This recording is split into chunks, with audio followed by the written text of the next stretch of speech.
Olá, pessoal, seja bem-vindo aí à nossa sessão de entrevistas. E hoje nós vamos aqui conversar com o Bruno Mota Lopes, né, economista. Começou estudando economia lá na Universidade Estadual de Feira de Santana, no interior da Bahia. Depois estudou lá na Universidade de Salvador, tive a honra de ser colega dele lá no curso de economia. Brunão já é aí mestre em desenvolvimento regional e urbano, o PPDRU da Unifax, da Universidade de Salvador, que é um programa muito respeitado, inclusive aqui no Sudeste se respeita muito já, enfim, toda a produção científica, acadêmica desse programa. Ele agora está fazendo aí o doutorado, né? E Bruno tem já aí uma série, uma coleção, né, de prêmios, né? Primeiro lugar no Prêmio Corecon Bahia, segundo lugar também lá do famoso prêmio do Banco do Nordeste do Brasil, e autor de um livro publicado também pelo BNB, que é o livro Análise da Evolução do Microcrédito na Bahia de 1973 a 2008. E a ideia aqui é uma conversa com o Bruno sobre reflexões acerca da economia brasileira, quais são as impressões que ele está tendo com o economista baiano, né, que vive em Salvador, que é uma cidade que tem uma série de peculiaridades interessantes e que é muito importante a gente ter a visão de um economista que está vivendo na cidade, que está em loco, né, para falar aí um pouco sobre as suas impressões. Bruno, a gente está completando aí, acho que mês que vem, acho que 24 meses, quase 2 anos praticamente, da emergência pandêmica anunciada pela Organização Mundial da Saúde. Lá começou entre mais ou menos março de 2020.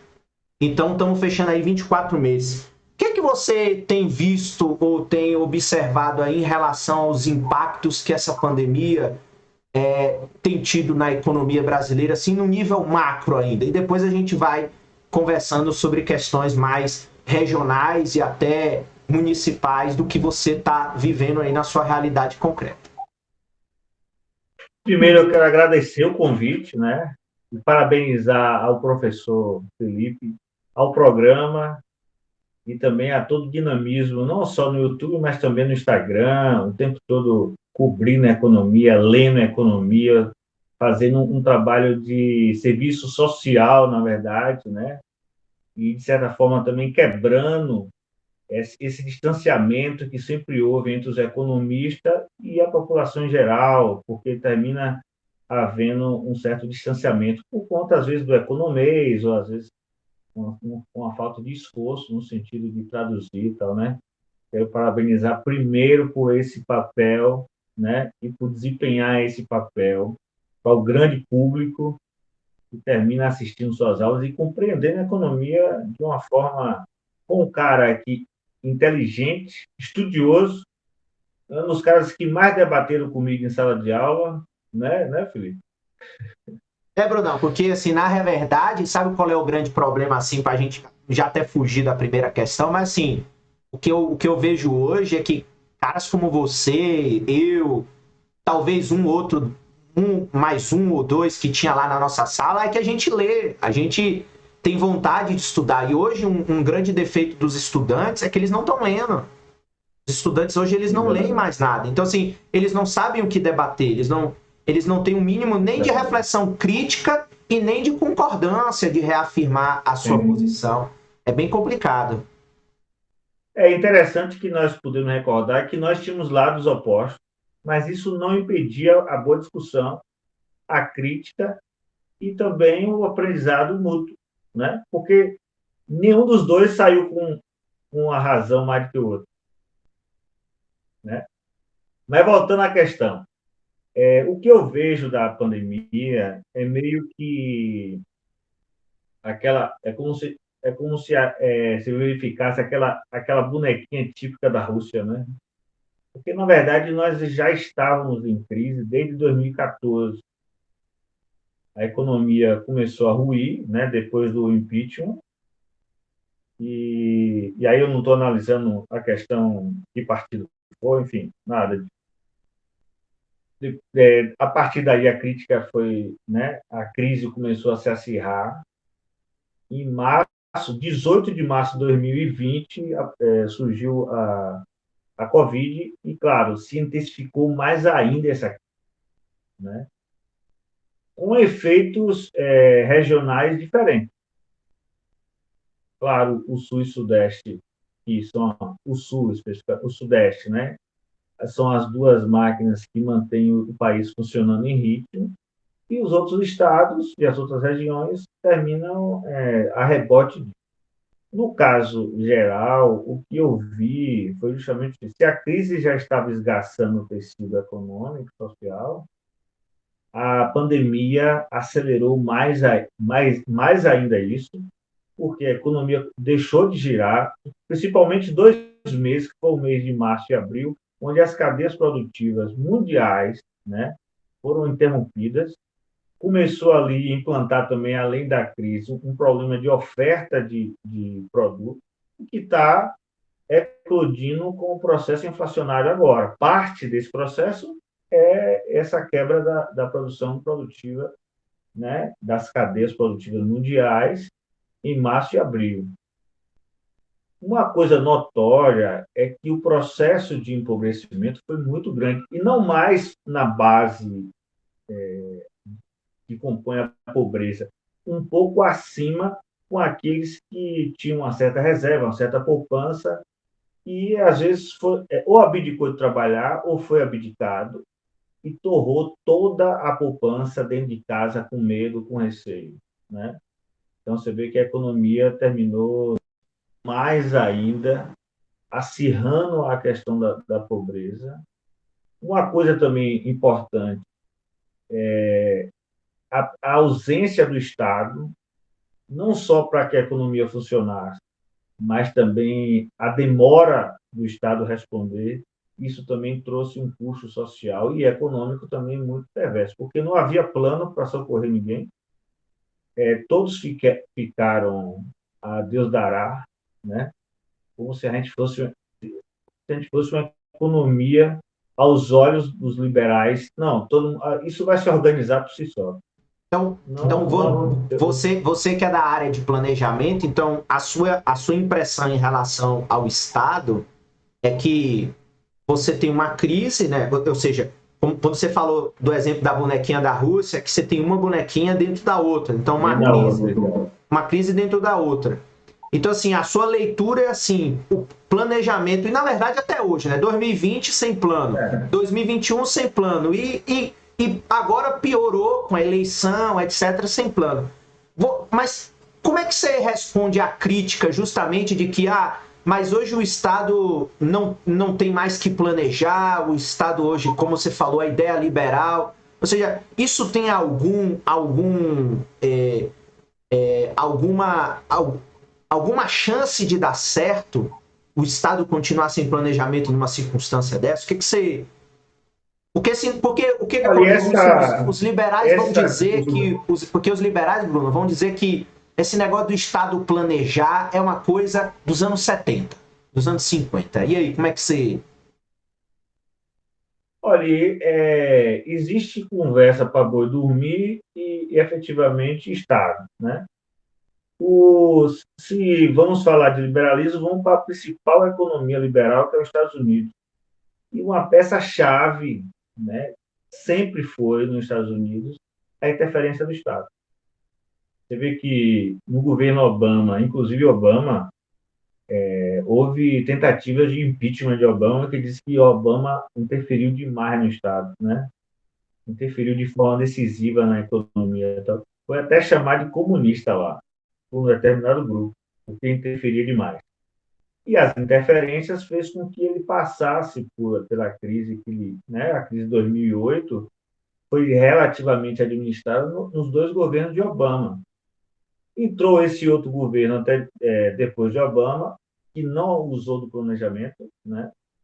Fez uma coisa meio parecida com o daqui, e na sequência esse governo que se elegeu agora está de novo voltando a se organizar e a dar as cartas na economia americana. Então, assim, essa ideia de que a coisa funciona, isso é muito mais teórico do que efetivamente prático, né? Você vê interferência na Europa dos governos, vai do âmbito da saúde, por exemplo. Se você não receber, se você não for a um exame que é agendado, você recebe uma correspondência para você ir. Mas que bobagem é essa? O que é que significa? Significa que você não vai, você indo de forma preventiva, você não vai pressionar o sistema de saúde, você vai prevenir, vai ser muito mais barato tratar de você e, por consequência, vai sobrar dinheiro para que o Estado interfira de outra forma, né?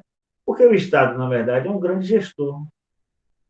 Capta de um lado com a mão e a outra mão deveria, claro, gerir esses recursos de forma que a economia funcionasse muito bem, né? Então, essa coisa de não ter Estado, isso é é pouco prático e mais teórico, e numa economia com a história que nós temos, dificilmente a gente funcionaria sem a presença do Estado, porque em vários momentos você vê que esses 4 anos, apesar de também a gente tem que ponderar que esse governo pegou uma crise, não é? A gente não pode passar por cima disso. Ele não entrou numa condição favorável, a condição que ele entrou realmente foi difícil, mas uma coisa que não teve foi governo, no sentido, né, da própria palavra, no sentido de direcionar, porque você não vê, por exemplo, você não viu nenhuma atitude para conter os empresários de pararem a produção, você não viu nenhum incentivo do Estado com recurso de crédito que pudesse impedir que a economia freasse, porque a economia freou efetivamente, né? Praticamente parou, e o custo de resgatar a produção é muito mais caro do que efetivamente dar aquele socorro imediato. É muito mais barato o socorro imediato do que o paliativo, né? É tanto que, por exemplo, você que conhece a economia baiana, você vê que no polo petroquímico da Naçaria as empresas não param, porque é muito mais barato continuar, né, de que efetivamente parar para poder dar manutenção, por exemplo. As paradas de manutenção são dadas porque a economia industrial, você estudou bastante esse assunto, ela é escala e produção contínua. É isso que faz com que ela consiga ser competitiva, viabilizar a planta e seguir, né? A realidade da economia, aí, ou seja, 2 anos, né? Ou seja, 2020 a gente teve uma queda no PIB, ano passado ainda não saiu, né? Mas deve ser algo em torno de 4, alguma coisa assim. Mas diante de todo esse cenário acumulado, o que, que você imagina geral de economia brasileira do pós-pandemia? Assim, a gente supondo que, claro, digamos, 2022 seja um ano menos tenso do que foi ano passado, quando a gente teve o pico de morte, ou seja, a gente atingiu 4 mil mortes por dia. O que, que você acha dentro desse cenário atual e dentro da eleição que se aproxima aí? O que você tem refletido sobre essa questão e o que você imagina que pode acontecer? Ó, o Boletim Fox, que sai toda segunda-feira, agora virou Ctrl+C, Ctrl+V. Ele se repete os dados. Então, o próprio boletim, que é uma coletânea de 100 empresas, né, dando opinião, 100 profissionais de mercado, diz o seguinte: esse ano é um ano que a gente vai ter um possível crescimento de 0,5%, ou seja, a economia vai girar e não vai gerar nenhuma produção, mas, claro, aí tem um risco, porque pode não ser meio e sim ser negativo, né? E girando sobre a própria roda, é claro, o risco é eminente. Quem vai ficar que ainda ninguém sabe. Mas eu vejo que é um ano político, um ano também com Selic com a previsão de 11%, taxa de juros por conta da Selic altíssima, né? Um ambiente político e econômico difícil, né? Porque até para quem se direciona para o mercado financeiro está difícil, porque o mercado de ação não funciona, está diretamente ligado à economia real, só está funcionando títulos diretos, e quem começou a investir em títulos nos Estados Unidos, os Estados Unidos começou a já sinalizar o aumento da taxa de juros e uma possível recessão. Eu vi até que você postou essa semana sobre o assunto. Então, eu acho que a economia ela tende a pode até ser um pouco menos tensa por conta de que há um certo controle sobre a Covid, mas ainda não há um controle 100%. mas do ponto de vista de quadro econômico e social, vai ser mais tenso ainda, porque esse é um ano que não vai haver possibilidade de oferta de emprego. Nós já temos uma Bahia inteira desempregada, 13 milhões, né? Imagina a Bahia toda desempregada. Você tem 74 milhões de famílias endividadas. Então, isso é um cenário muito complicado, porque a economia, não, claro, as pessoas não saem para comprar, o que tem reserva vão cada vez mais segurar, com receio de até quando vão poder efetivamente voltar a ter uma nova renda, né? Então, eu creio que só em 2024 é que a economia volta realmente a funcionar melhor. Porque quem vai se eleger vai ter que reformar a economia toda, porque dificilmente esse governo que está aí vai se reeleger, né? Porque ele não agrada nem a gregos, nem a troianos, né? A economia virou uma confusão com as falas dele, com a incompreensão da necessidade de ter equilíbrio institucional, né? A necessidade de dar um direcionamento à economia, levar a sério isso terminou criando mais problema de que efetivamente uma possibilidade de amenizar o cenário que já era trágico, né? Foi trágico. O cenário ele é bem complicado mesmo, e claro, uma coisa importante hoje que eu tenho cada vez mais, à medida que a gente vai andando por vários lugares do país, vai estudando um pouco mais, que aí agora, aproveitando essa sua experiência de estar aí em Salvador, tá aí na Bahia estudando, lendo mais sobre Bahia do que eu, enfim, e do que nós aqui que estamos no Sudeste, né? E a percepção, pô, de que, claro, o Brasil tem. Isso é observável a olho nu, não precisa ser cientista de que existem vários Brasis, né? Ou seja, eu tive uma temporada lá no extremo sul da Bahia, já fiz pesquisa no sertão da Bahia, lá você de feira, enfim, tive lá, feira, serrinha. É uma realidade econômica, assim, que muitos brasileiros desconhecem. O que não é no Sudeste. Então, por exemplo, aqui na universidade, eu passei boa parte da pandemia na cidadezinha de 50 mil habitantes. Bruno, não tem um morador de rua.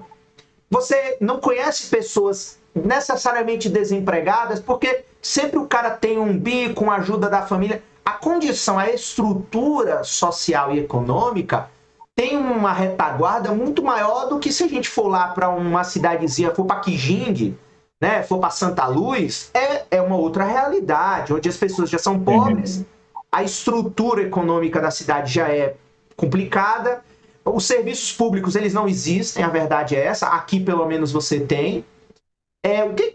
E aí, qual é a sua impressão dentro disso? E aí, claro, quando a gente vem para a parte da teoria, é claro que aqui no Sudeste a gente ouve muito mais o cara preocupado com o mercado financeiro, do que com a economia social. E aí, dentro disso, como é que você sente a crise aí em Salvador, né? Dentro aí das temáticas que você está estudando, né? Porque Salvador sempre foi uma cidade informal, sempre foi uma cidade, como eu falei, né, anteriormente, eu me lembro que quando eu ia em 2003 para a universidade de ônibus, você tropeçava em camelô, vendedor ambulante, vendedor de bala, dentro do ônibus, fora do ônibus, na passarela, em tudo. Qual é o impacto que você sente aí ao ver a pandemia? Claro, a crise que você falou aí que já vinha antes, a pandemia. Qual é o contexto que você analisa aí dessa realidade? Felipe, eu vejo o seguinte: a economia baiana é uma economia muito difícil de tratar, né? Por exemplo, nós temos. Você fez uma experiência no semiárido e sabe que 75% da área da Bahia é semiárido. Nós temos, na verdade, 5 cidades que vamos dizer assim, que são os motores dessa economia. Nós temos 417 municípios, apenas 5 roda a economia praticamente toda. É que, por exemplo, isso que você já está falando, Minas já é diferente. Aqui você tem 800 cidades, você já deve ter, Bruno, por exemplo, acho que mais de 40, 50, com 100 mil habitantes, com 150 mil habitantes, e girando, veja, interesses diferentes, porque você tem uma parte mais rural, uma parte mais urbana, uma parte mais industrial, uma parte mais logística, você tem diversificação. É isso. Na Bahia, você tem o seguinte: você tem 417 municípios, só que, na verdade, a economia está concentrada em 5 municípios. Então, fica 412 escravos desses 5. Né? Então, há um desequilíbrio regional interno muito grande. Claro que, com isso, há uma sobrecarga sobre a cidade de Salvador. Salvador vamos dizer assim, para onde todos correm. Tanto que a população de Salvador é uma população de gente desses 416 municípios. Né? Então, Salvador teve um crescimento grande na década de 50, com a questão somente com a política industrial ali, né, na época de Simões Filho, né, com a política de implantação de pequenas indústrias, pequenos arranjos de indústria. Depois, acirrado na década de 70, com o polo petroquímico. E, claro, sem expectativa no interior, a cidade absorveu tudo. A cidade se amontoou de baianos de todo o território.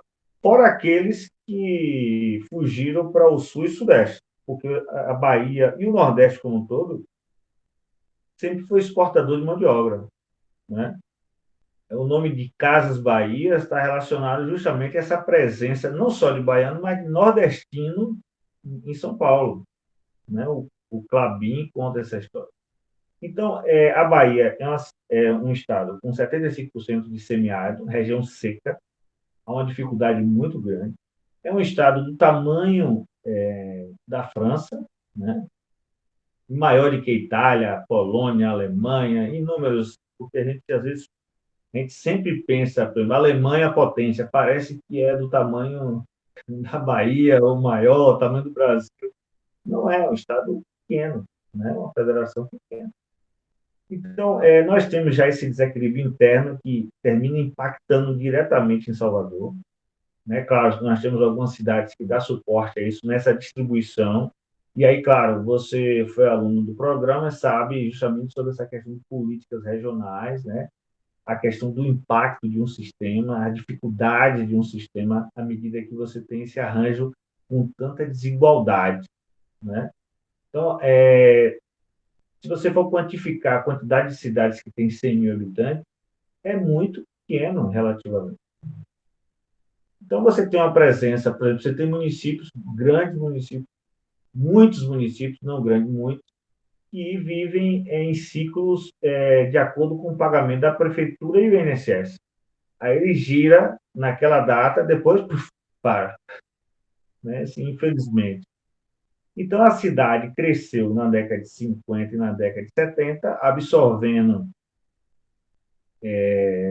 a grande população do interior da Bahia. E, claro, os problemas sociais foram cada vez mais se arraigando nessa cidade. E, claro, desde que a Bahia, assim, as pessoas hoje esquecem, mas a economia brasileira surgiu na Bahia. Né? As cidades brasileiras surgiu na Bahia. Então, Salvador, no século XVII, Milton Santos disse que Salvador tinha uma importância enorme no contexto geopolítico mundial, porque você não precisava mais ter navios que iam direto para a Índia. Eles podiam vir para cá, aqui reabasteciam, comiam peixe fresco, que era muito melhor do que bacalhau, e seguiam para a Índia. Então, Salvador tem uma importância histórica importantíssima, principalmente a partir do porto, né, que é o principal equipamento econômico da cidade. Claro que quando se perdeu, quando a economia açucareira foi definhando e não havia possibilidade, não houve possibilidade de substituição por parte de quem estava à frente, né, terminou caracterizando uma cidade, justamente a partir de 1850, por exemplo, já era o momento onde o café já começava a se sobrepor, né? Apesar de nós termos tido aqui a cultura do café, cultura do fumo, mas a elite econômica só via o açúcar. Foi incapaz de pensar uma atividade, né? Então, essa cidade, desde 1850, é uma cidade onde você vê, principalmente, uma determinada raça caminhando pela rua, prestando serviço. Em 1850, você tinha as mulheres que faziam o papel de supermercado, porque iam ali à região ali do mercado modelo, comprava produtos vindo do Recôncavo e saía na rua cumprindo o papel de supermercado, né? Já era o iFood colonial, porque chegava os produtos e tal.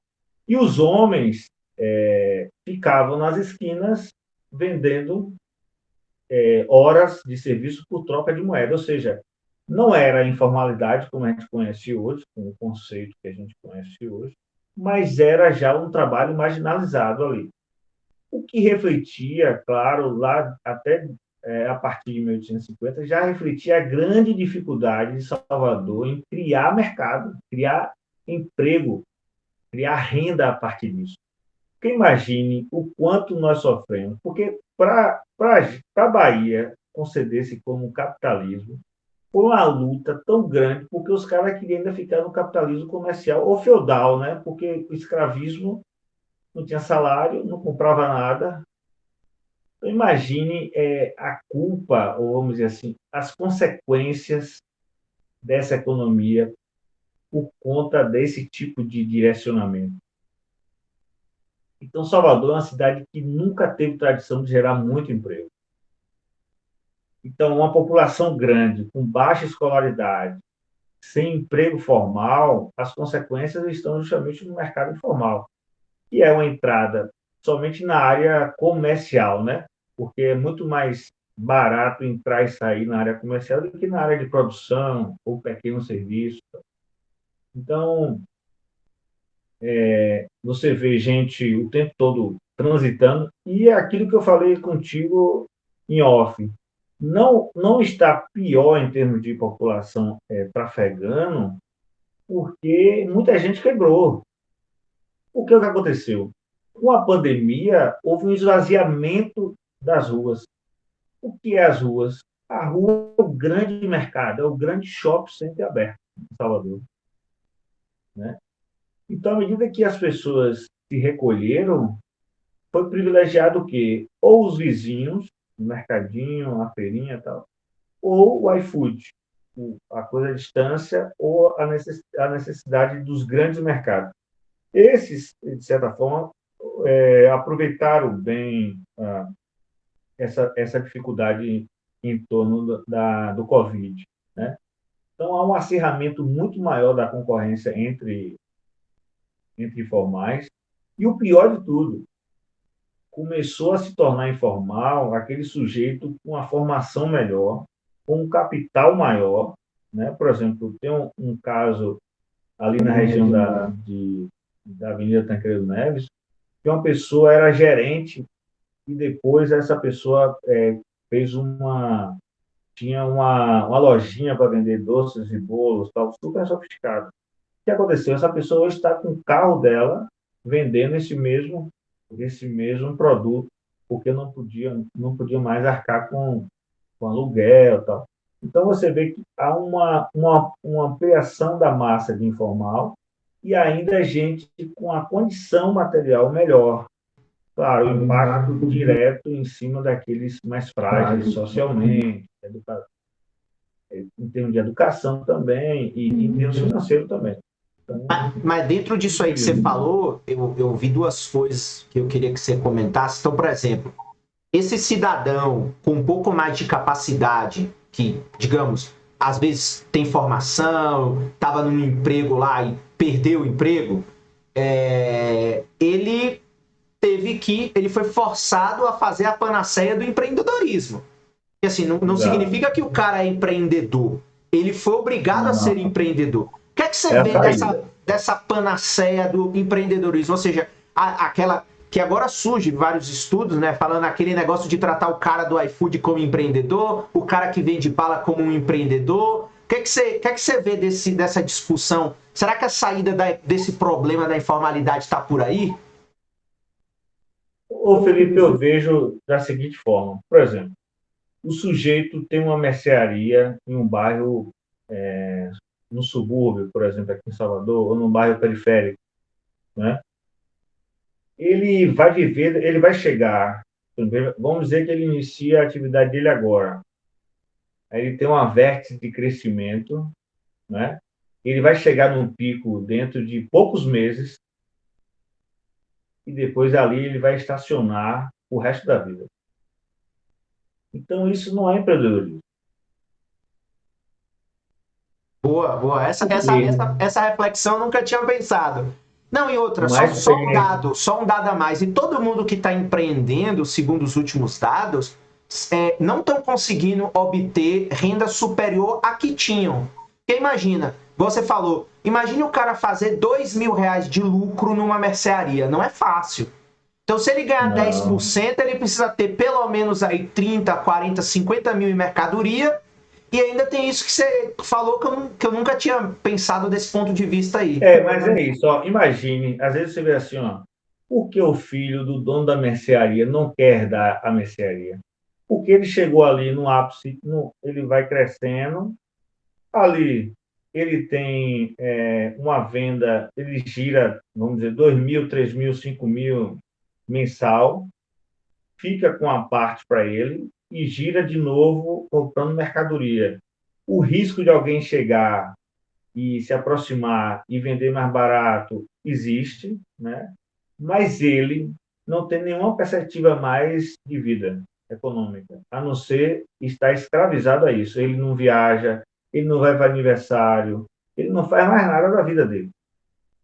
E aí as pessoas encaixam esse cara como um empreendedor. Ele não é empreendedor, ele é um sobrevivente, ele criou o emprego dele, né? Mas ele não empreende, ele não consegue, dificilmente você vai chegar a uma mercearia e o cara ter 2 unidades.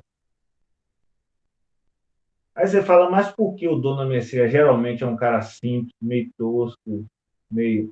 Porque é o que ele achou ali, tinha mercado, né? E é o que ele conseguiu. Agora, claro, existe em alguns momentos algumas oportunidades para esses caras que fazem isso de forma simples. Por exemplo, eu fiz um trabalho de pesquisa de campo lá em Cajazeiras. Então, os caras que... Cajazeiras foi o primeiro conjunto habitacional ligado à gestão regional, porque o propósito de Cajazeiras é justamente ser o braço de habitação para o polo petroquímico, que é tanto que ele está próximo à BR-324, né?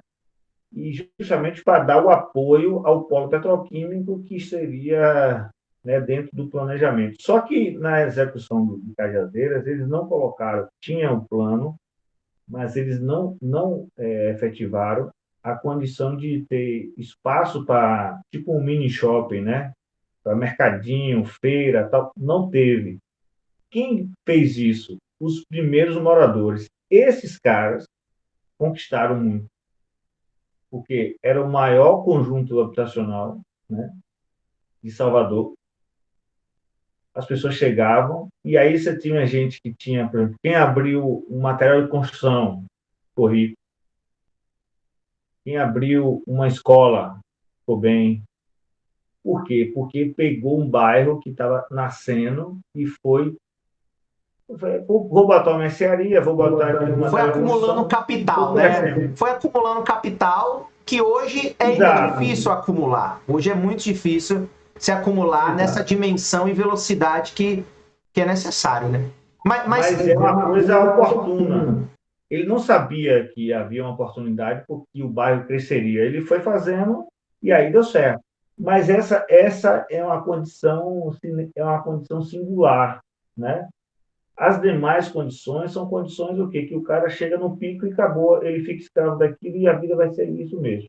Agora, tem algumas ações interessantes de observar, dado, como eu falei, se é um mercado com pouca geração de emprego, algumas coisas que apareceram gerou alguma oportunidade. Por exemplo, hoje você tem Uber que já foi motoboy. Esse cara cresceu.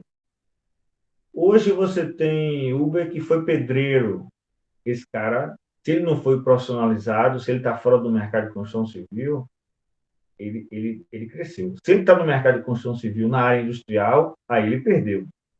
É Porque ele porque não está esse avanço que você fala, que querendo ou não, o cara sair, como você falou, de numa pedreiro zona de para risco. motorista. Não, e outra, o querendo ou não, o motorista é um serviço sofisticado, é um serviço Sim, igual. sim. Você hoje ser um motorista, por exemplo, igual. Se ele sair do Uber e crescer para motorista de ônibus, é um avanço, porque você tem todo um treinamento Exato, exato. envolvido. Se ele for para caminhão, etc. Há todo um. Mas o que você acha desse empreendedorismo por necessidade como a saída aí? Igual você tem um.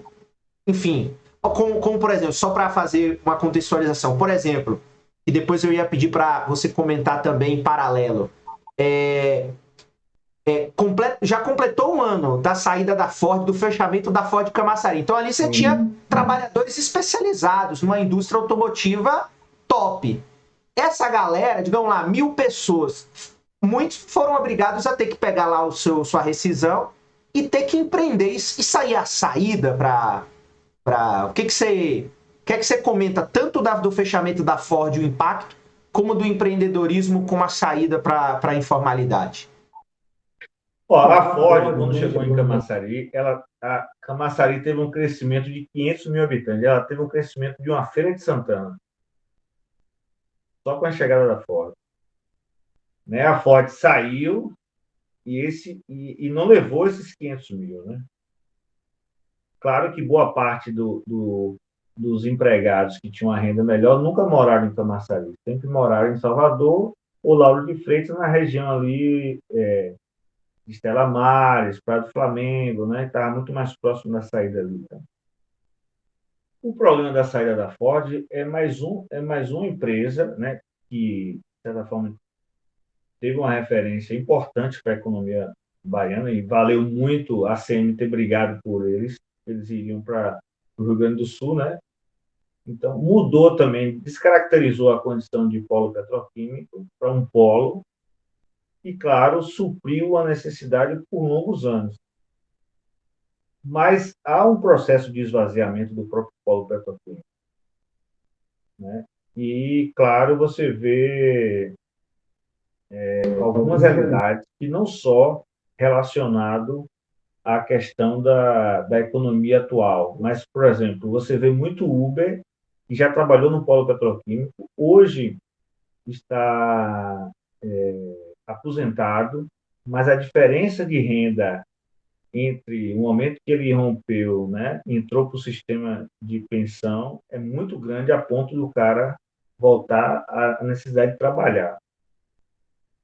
Então, a economia baiana, é claro, tomou outro baque, né, e as consequências estão vindo. Mas, claro, imagine que um trabalhador da Ford tinha uma renda média de R$ 4.000, né, R$ 3.000. E essas pessoas capacitadas. E também tem outros fechamentos, por exemplo, você tem o impacto da Lava Jato na OAS Odebrecht, que eram baianas. Você tem a Né? Petrobras, acho que a Landu A Fomos. Petrobras foi vendida agora, que foi a década de 50, que eu falei da questão do inchaço, né? A Petrobras e as indústrias no Simões Filho. A Petrobras foi vendida também, ou seja, há um processo de desindustrialização acirrado. Há muito tempo que o polo petroquímico é gerido por São Paulo, então, se São Paulo quiser desligar o polo agora, só basta bater o botão, mas desliga, né? E o governo está. Não sei se você tem esses números, mas quanto você acha que esse processo de desindustrialização diminuiu em percentual a indústria baiana? Foi mais de 10, 20%? Se... Foi mais de 20%.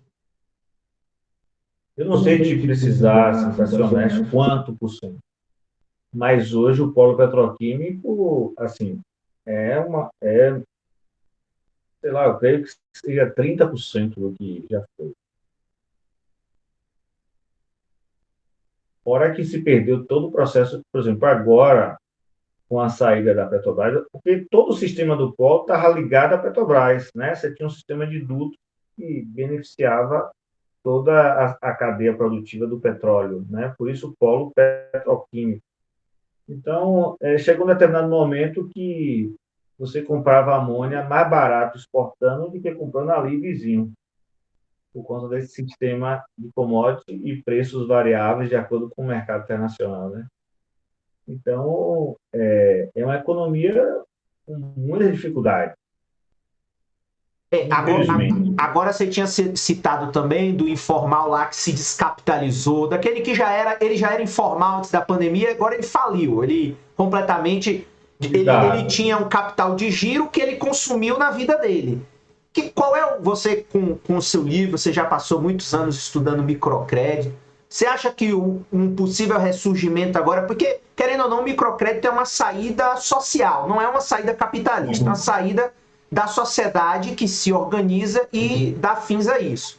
O que é que você acha, igual você que já viu muito cooperativismo em cidade pequena, cooperativismo de crédito, microcrédito, essas sociedades, enfim, criadas pela comunidade para dar vazão a justamente a possibilidade de financiar a tia que é costureira, a tia que faz artesanato, que faz a quentinha, porque, como você falou, essas pessoas se descapitalizaram, então elas não têm nem como começar. O que você acha como especialista de microcrédito? O microcrédito vai voltar a ser um tema aí a ser reestudado, porque a gente voltou, economista vai voltar a reestudar fome.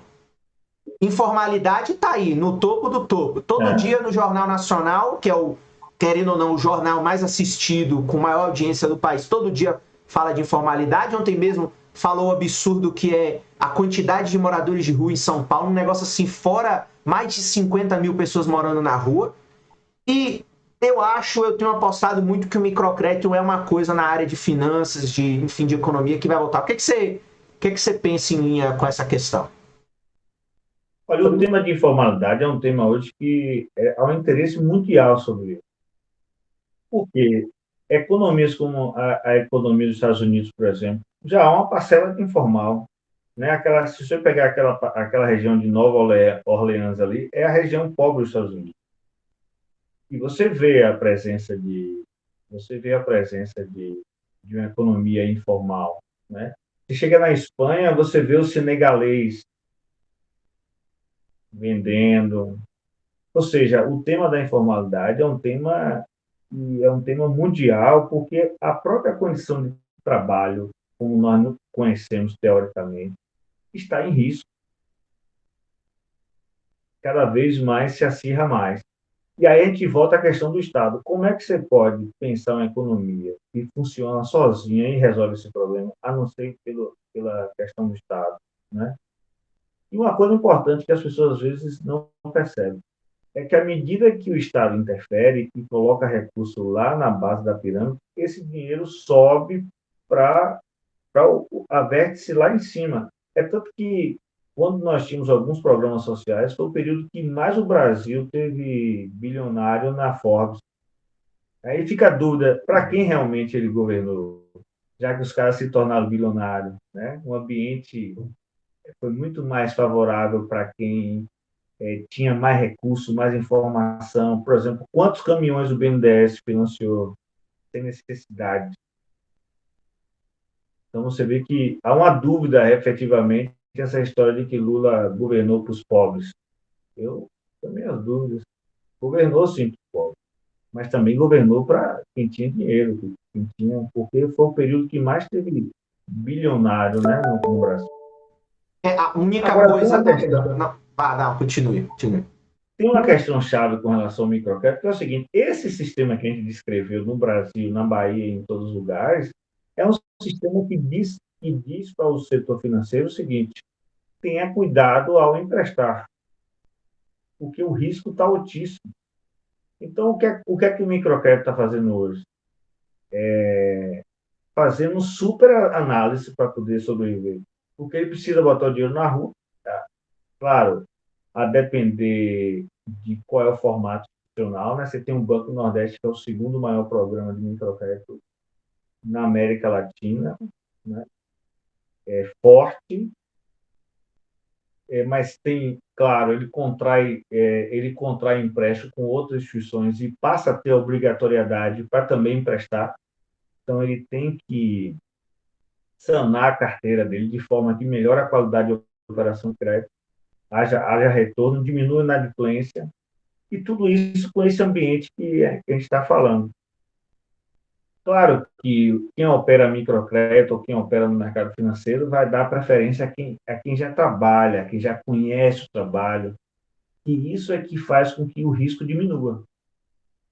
Um sujeito que está, por exemplo, você tem milhares de engenheiros da OAS ou da Brecht no mercado dizendo, eu já fui o Odebrecht, já fui o OAS, mas não, já foi, acabou. Na OAS era um cara restrito, né? Porque tudo segmentado, ele não conhecia o processo todo, não sabia comprar, não sabia planejar, enfim, capenga, não tem mais esse suporte de uma grande, né? Porque a OAS Odebrecht se tornaram realmente uma potência do ponto de vista de realização na construção civil, né? E de outros setores. Mas esse cara tá no mercado, o que hoje parte se tornou Uber, outra parte está tentando empreender através de uma pequena, uma pequena empresa ligada ao setor, né, com reformas, com isso, mas está tudo acirrado, tudo muito acirrado. Porque uma das questões-chave de uma crise é o acirramento da concorrência. E o processo de um engolir o outro, né? E o mercado global, por sua vez, cada vez tendendo ao monopólio, né? Que não é o monopólio que Marx previa. Marx não conseguiu ter esse alcance. Dos hipermonopólios, por exemplo, hoje o sujeito na Europa quer comprar feijão, entra lá no Amazon, vai lá e compra feijão, compra lenha, compra tudo. Então, Mas eu acho que essa nova estrutura, igual você falou aí da Amazon, ela já está se convertendo ao espécie, aqui em Minas mesmo, ao Mercado Livre também está nessa mesma. Você vira um marketplace, aí é que tá, Bruno.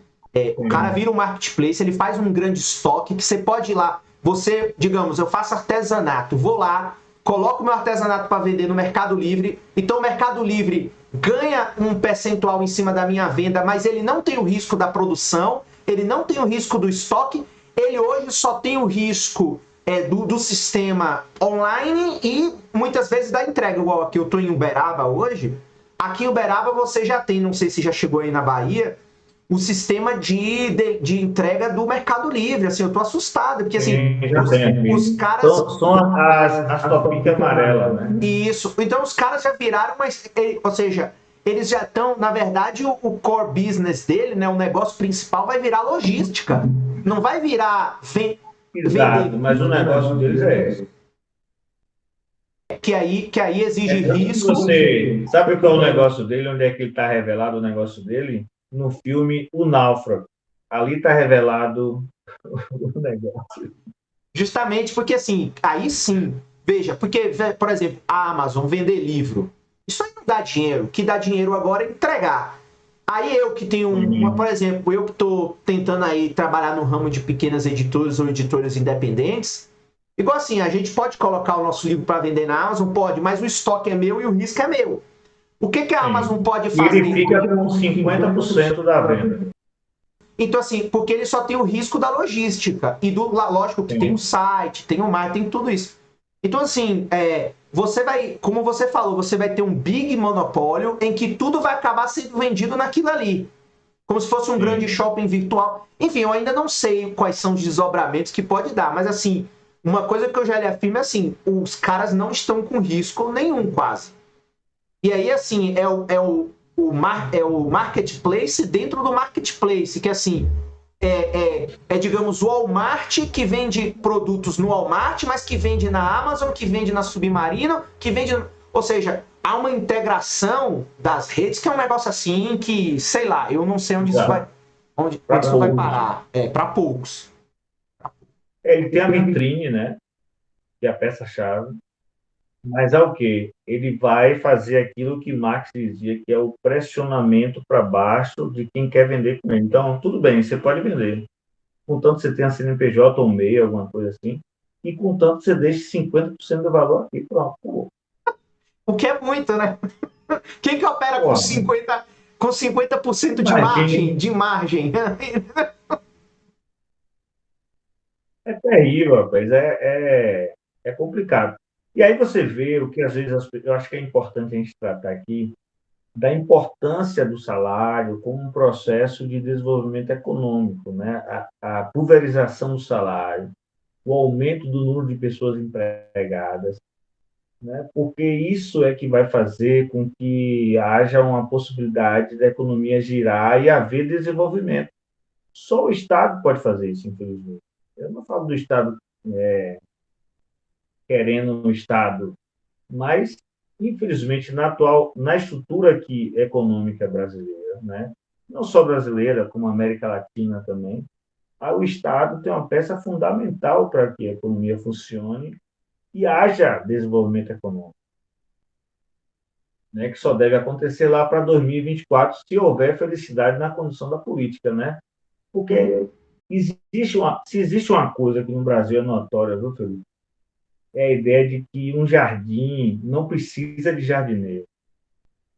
Eu nunca vi em nenhum lugar do mundo onde. Ó, outro dia eu vi na Suécia o povo questionando porque o primeiro-ministro, o chanceler, ganhava ticket para andar de metrô. Falei, imagine, a crítica era o seguinte: como é que um cara que tem um salário como o dele precisa que o Estado dê a ele o transporte público? Por que ele não paga do bolso dele? Então, assim, não é possível um jardim florescer se não houver a presença de jardineiro. Você vê, por exemplo, aqui em Salvador, nós estamos com a obra ali na Avenida Tancredo Neves, tendendo ali para Magalhães Neto, né? E aí ninguém sabe que obra é, quando começou, quando vai terminar, quanto está se pagando pelo metro cúbico de concreto, quanto foi contratada, se é válido, se não, enfim, não sabe-se nada. E a gente só reclama. Então, enquanto a gente não puxar a responsabilidade para a gente, não precisa ser todo mundo, só precisa ser um grupo pequeno, né? Não, mas eu falo isso por mim, depois virei, e de fato agora, de 3 anos para cá que eu virei servidor público efetivo, e assim, cara, é isso que você falou, igual assim, eu sou uma pessoa, eu acho que a gente, igual, você é professor também, você sabe que, por exemplo, dentro da universidade eu dou 12 horas de aula por semana, só que o Estado me paga 40. Então eu tenho que orientar, eu tenho que escrever, eu tenho que trabalhar 40. Eu falo até para mim, eu tenho que trabalhar 40, porque senão, se eu não vou ser honesto com o Estado, todo mundo está fazendo essa avacalhação, igual você falou, Exato. e aí o progresso ele não vem. Agora, isso que você falou, eu vi muito na União Europeia, onde as pessoas, igual você falou, as pessoas têm salários bons, mas realmente a Europa hoje o trabalhador ele não tem benefício, igual você falou, não tem vale transporte, não existe vale refeição, é só salário. Agora, é igual a gente conversou, é um salário bom. Igual hoje, Claro. se você der um salário mínimo de R$ 5.000, você não precisa dar ticket de alimentação, porque você vai dar transporte. Então, se você der 5, se você der o suficiente, pagar a mão de obra, agora é claro que você dá um salário de fome, e aí você tem que ter um monte de agregado para compensar o salário de fome. Enfim, Sim. são várias coisas Você que. vê na Europa também, você tem um custo de vida altíssimo, né? Mas, em compensação, você ganha um salário mínimo que é 1.000 euros, aproximadamente, né? Você sobra dinheiro da escola que você não precisa pagar, porque o Estado está presente. Sobra dinheiro da saúde que você não precisa pagar, a não ser que seja algo estético, né? Sobra dinheiro da parte do transporte público, porque é honesto. Se você tomar um empréstimo, você paga 1% ao ano. Aqui no Brasil, você paga 1,4% ao mês, né? Não, 1,4 ao mês consignado, porque se você for. Se tiver um grau de risco baixo. Porque Então, você vê a o média seguinte, é uns que 4%. A média é uns 4%. aí você vê a presença do Estado em toda a Europa cumprindo esse papel e a coisa dando certo, né? Então, eu acho que infelizmente, o Brasil precisa mudar nesse aspecto. Somente nós que estudamos. A gente precisa entrar em campo quanto antes. A gente precisa mudar essa coisa da reclamação. Eu acho que a gente já houve um salto da anestesia à reclamação. Pronto. Né? Nós já saltamos. Isso já assim, progressivamente houve um avanço à medida que há uma participação também maior da população, apesar de não ser da forma melhor, mas já há discussão política, né? Já há polarização. Isso, do ponto de vista social, é positivo, né? Ainda que não seja o melhor, não deveria haver polarização em si, uma discussão, se fosse possível, mas já há isso, e nós saltamos para a reclamação. Nós precisamos agora entrar na zona de ação, né? Um grupo menor que tenha credibilidade para poder começar a cuidar do jardim, né? E também quebrar essa zona de proteção de mercado político, que ninguém honesto quer entrar porque logo vai ser taxado como desonesto, que é uma zona de entrada, né, que impede que pessoas que queiram realmente mudar entrem nesse esquema, né?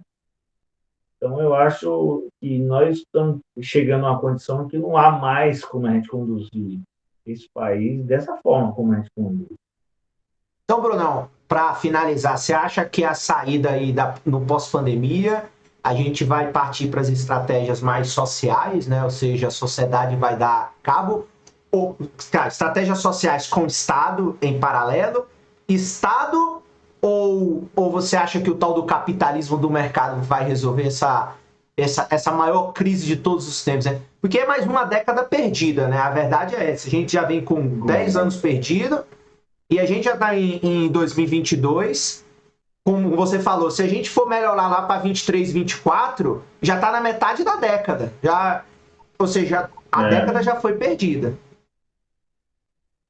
Olha, eu acho que a tendência é ser eleito um governo progressista, que já foi presidente. Isso até o mercado já sinalizou essa possibilidade, porque garante, já conhece o sistema, sabe como funciona, sabe onde dormem as cobras, sabe até demais, né? Porque também não pode ser ingênuo, né? Não pode ser ingênuo. Sim, sim. Não dá para ter, vamos dizer, privilegiar. Ah, eu sou tal governo, com boca cheia. A gente não vai ser, né? Eu acho que esse excesso de confiança não cabe em quem quer que realmente o país vá para frente, né? Eu acho que vai haver essa eleição nesse sentido, com a mudança no sentido conservador, né? Porque quem vai ganhar já foi governo e a tônica vai ser justamente a recuperação a partir da presença do Estado. Agora, nós vamos pegar um Estado extremamente endividado, porque ainda que esse governo houve tentativas de fazer um Estado mínimo, ele não teve chance disso por conta da própria Covid, e aí não foi culpa dele, né? Então, ele realmente teve que se endividar. Isso faz com que dificulte, de certa forma, a condição de planejamento no outro governo, né? E também há uma necessidade de toda uma reconstrução, de pegar os pontos que ficaram lá atrás, né? Separados por esses 4 anos, e reconectar. Porque imagine, hoje nós temos os intelectuais relativamente calados, até o nome de um livro, né? Os intelectuais calados. Um grupo de intelectuais calados, com receio da violência contra eles, com receio da possibilidade de ser ridicularizado, ter sua vida pessoal sanada no sentido de intimidação, né? Então, assim, nós realmente é triste esse período de 4 anos, porque houve esse esgarçamento, né, de todo o processo intelectual, social, econômico. De certa forma, eu creio também que houve uma parte de uma necessidade de uma reflexão, de maior transparência também com o dinheiro público, que é o que você falou há pouco sobre a parte que lhe cabe lá dentro da universidade e a outra parte que ninguém vê, não vê você agindo, né? Eu acho que a seriedade nisso é muito importante, precisa ser transparente com o dinheiro da cultura, com o dinheiro de grandes bancos, com tudo é necessário. Afinal de contas, ali não é um dinheiro do erário, no sentido de que não precisa ser pago sim, né? Mas eu acho que a saída vai se dar justamente a partir dessa condição, o Estado entrando, garantindo que as pessoas fazendo aquela política keynesiana que já deu certo no mundo, né? Nos Estados Unidos, na Europa, aqui também, as pessoas tendo renda começa a voltar a funcionar, a ter mercado, começa e isso a economia vai se resgatando, né? Agora, claro que o processo de uma retomada em desenvolvimento depende do êxito de um gestor e que esse gestor não tenha compromisso com o desvio do Estado, e sim né, o compromisso com o desenvolvimento, que é o que a gente viu em toda a literatura que a gente leu sobre desenvolvimento, né? Porque desenvolvimento não é uma coisa bonita só, é necessidade de plano claro e oportuno, né? Porque Chorão dizia o seguinte: o Brasil não leva a sério os jovens, né?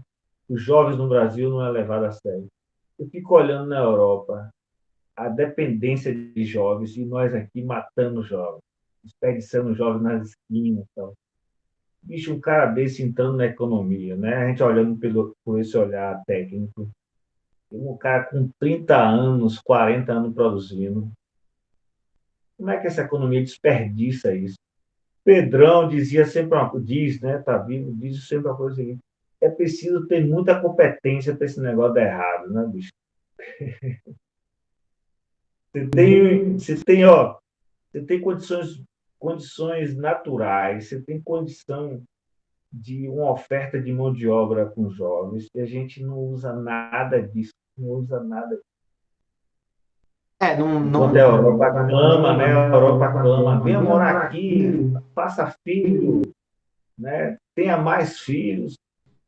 Essa é uma razão. Que a Alemanha vai ter outra política, por exemplo, de 400 mil imigrantes, porque precisa repor mão de obra. Assim, e quando Angela Merkel começou a aceitar imigrantes da guerra da Síria lá em 2015, que eu estava lá, que eu peguei o pico da crise de imigração, que morria gente todo dia no Mediterrâneo, o que ela tinha pensado e que os outros países da Europa não tinham pensado é que a média de idade na Alemanha é 40 e poucos anos. É velho, isso é velho.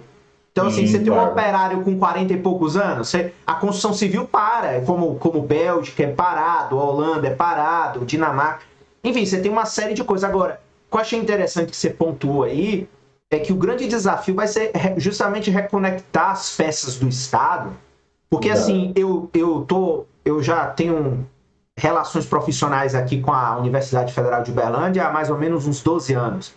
E eu nunca vi a academia e a ciência tão destruídas como está agora.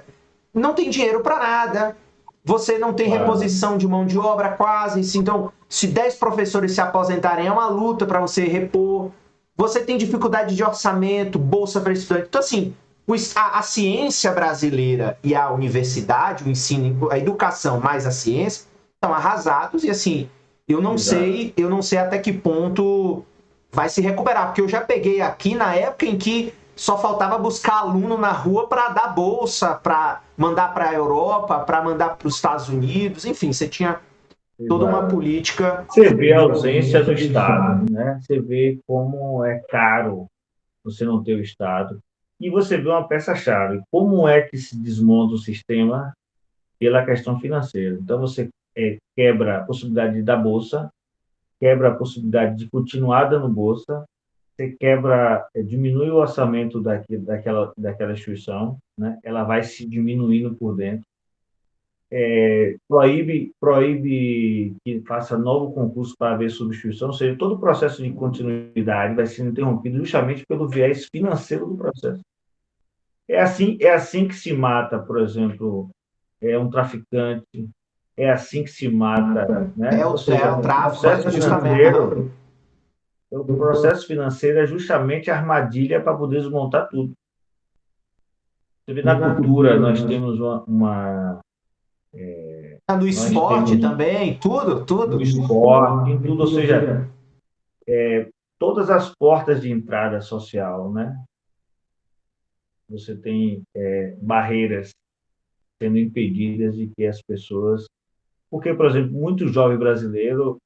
Tem um caso, por exemplo, eu fiz uma pesquisa em Coutos, aí fui visitar uma igreja, né? E aí elas têm uma experiência social, porque foi feita ali em Coutos. E aí você tem meninas de Coutos que hoje está fora do Brasil, por conta do balé de uma instituição católica ali do lado. Então, é uma porta de entrada às possibilidades, né? E outra coisa, uma coisa importante que o economista vê e fica triste quando vê comentários do tipo, por exemplo, as pessoas para a gente, nesse caso específico, nós não enxergamos se é A ou B, se é dessa ou daquela raça, a gente enxerga o todo, né? E vê que o caminho para o desenvolvimento é justamente essa abertura para que todos entrem. Porque imagine se a Inglaterra fechou os olhos por conta de preconceito, né? Porque isso já está provado que a eleição só vingou porque os conservadores é que votaram. A Angela Merkel está de olho, foi na mão de obra e é quem capitaneia a economia europeia hoje, né? E imagina você pega um cara fugindo. Isso eu estou olhando sem a questão. Não, mas eu Estou trazendo isso. aposto, eu aposto que no longo prazo o Reino Unido volta para a União Europeia porque eles não vão dar conta. Como você falou, as discussões econômicas lá estão num patamar, igual você falou, que a gente não tá, cara. A gente tem. Tipo assim, a gente faz qualquer coisa hoje sem precisar recorrer a nada estrangeiro praticamente. Não, claro que tecnologia a gente tem que recorrer. Mas você tem mão de obra, você tem terra, você tem matérias-primas as mais básicas para detonar qualquer desenvolvimento, coisa que inclusive a China não tem, né? A China importa minério do Brasil porque não dá conta. Então, assim, a gente tem isso aí que você falou, assim, eu ainda aposto que o Reino Unido vai, porque eles vão ter muitos problemas. E uma coisa, Bruno, todo esse processo que a gente narra do Brasil, ele tá acontecendo no mundo. Então, assim, esses super oligopólios, essas estruturas monopolistas, elas dominam. Então, por exemplo, o Reino Unido saiu, eles estão tendo problema de abastecimento, porque, por exemplo, o Reino Unido não tem, digamos assim, frutas, legumes suficientes. Então, eles dependem da fruta que vem da Espanha, da Itália, que vem da França, que vem de Portugal. E aí você tinha um mercado aberto, que agora você não tem. Então, enfim, são problemas que não são os nossos ainda, é claro. Econômicos, né? Econômicos, todos os São, problemas. Então, e, você vê que, na verdade, há um acirramento das dificuldades. Esse é um ano de acirramento, mais ainda porque taxa de juros altas no mundo todo, né? Dificuldade de dinheiro em circulação, e o impacto vai ser para todo mundo, não tem jeito. inflação, Inflação, por exemplo, a Espanha está com 7%. Né? É bem complicado. Mas é isso, Brunão. Eu agradeço aí a sua disponibilidade da gente fazer essa conversa aí, né? Uma conversa livre de amarras, né? Com o objetivo de conversar de maneira mais assim livre, né? Porque tudo que a gente faz muitas vezes, a gente dá aula, tem tempo para acabar, a gente dá uma entrevista na televisão, tem um determinado tempo, a gente não pode conversar daquilo que a gente está a fim de conversar. Mas eu agradeço aí a sua participação, obrigado aí. E numa próxima oportunidade a gente conversa mais. Eu que agradeço. Eu agradeço e fico com o convite aí para você fazer uma live comigo lá no meu canal, no Finanças para Jovem Oficial, né? É um canal que faz 8 meses, já tem 1.000 seguidores, graças a Deus. Bacana. Comemorando hoje 1.000 Finanças para seguidores. Jovens Oficial, né? Depois você bota aí, por favor. Eu vou E marcar. aí também, se for possível, replicar depois que você lançar, eu vou replicar também no YouTube, que também o canal também está presente lá no YouTube, né? Eu que agradeço essa possibilidade de conversar, uma conversa inteligente, uma conversa que realmente a gente possa avançar avançar, né, que possa ver a economia desse ângulo, com essa perspectiva da visão mais geral e pensando em desenvolvimento, né, sinalizando os problemas que a gente enxerga e que continua lendo, né, continua estudando, porque os problemas vão se modificando, assim como o vírus, ele também vai se modificando e vai ficando mais difícil, né, E o entendê-lo. mais importante é que eu quero reunir visões de colegas que estão espalhados pelo país, né? Porque uma coisa que eu ando meio cansado é de ouvir só economista de São Paulo que não vê o Brasil, que não viaja no Brasil e que não está em outras cidades. Como diria Esse é o um grande mapa, Noélio, né? amputado, né? Isso.